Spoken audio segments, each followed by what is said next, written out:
5251 वर्ष पूर्व द्वापर युग में जिस समय भगवान श्री कृष्ण का जन्म हुआ और उससे पहले भी भगवान के 24 अवतारों में से कई अवतार हो चुके थे। द्वापर युग में जिस समय भाद्रपद मास के कृष्ण पक्ष की अष्टमी तिथि के मध्यरात्रि में भगवान श्री कृष्ण का प्राकट्य मथुरा के कारागार में हुआ, उस समय तिथि और नक्षत्र को मिला करके कुछ विशेष योगों का निर्माण हो रहा था। जैसे कि भाद्रपद मास की अर्धरात्रि में अष्टमी तिथि विद्यमान थी, उस समय रोहिणी नाम का नक्षत्र विद्यमान था। चंद्रमा अपनी उच्च राशि पर रोहिणी नक्षत्र से अपनी उच्च राशि पर चंद्रमा गोचर कर रहे थे और वृष लग्न में भगवान श्री कृष्ण का प्राकट्य हुआ।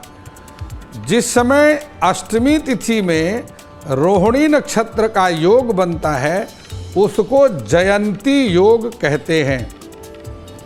वह जयंती योग जो द्वापर युग में भगवान श्री कृष्ण के प्राकट्य के समय था, वही जयंती योग इस वर्ष भी संयोगवश वही रोहिणी नक्षत्र, वही अष्टमी तिथि, वही भाद्रपद मास का कृष्ण पक्ष और वही वृष लग्न, ये सारी स्थितियां इस समय भी जयंती योग में बन रही हैं।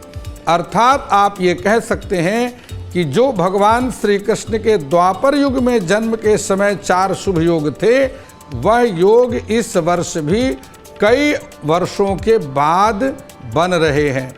इसलिए इस वर्ष की जो श्री कृष्ण जन्माष्टमी है उसका महत्व उतना ही है जितना श्री कृष्ण जन्माष्टमी का महत्व द्वापर युग में कृष्ण जन्म के समय था।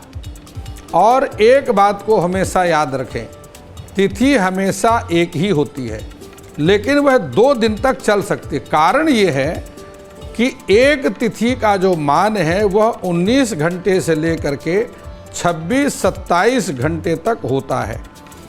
अब ऐसी स्थिति में चूंकि आप अंग्रेजी तारीख के साथ में तिथि को मिलाना चाहते हैं, वह संभव ना पहले कभी हुआ है और ना आज संभव है और ना ही कभी होगा। ये कन्फ्यूजन हमेशा चलेगा। अंग्रेजी तारीख के साथ में तिथि का मेल हो नहीं सकता क्योंकि अंग्रेजी तारीख एक फिक्स है, वो रात्रि के 12 बजे से शुरू होती है और रात्रि के 12 बजे समाप्त हो जाती है। जबकि तिथि में ऐसा नहीं है, तिथि स्पष्ट गणना के आधार पर होती है। वह जरूरी नहीं कि रात्रि के 12 बजे शुरू होगी, सूर्योदय में भी हो सकती है, सूर्योदय के बाद भी तिथि का आरंभ हो सकता है या आधा दिन बीत जाने के बाद भी हो सकता है।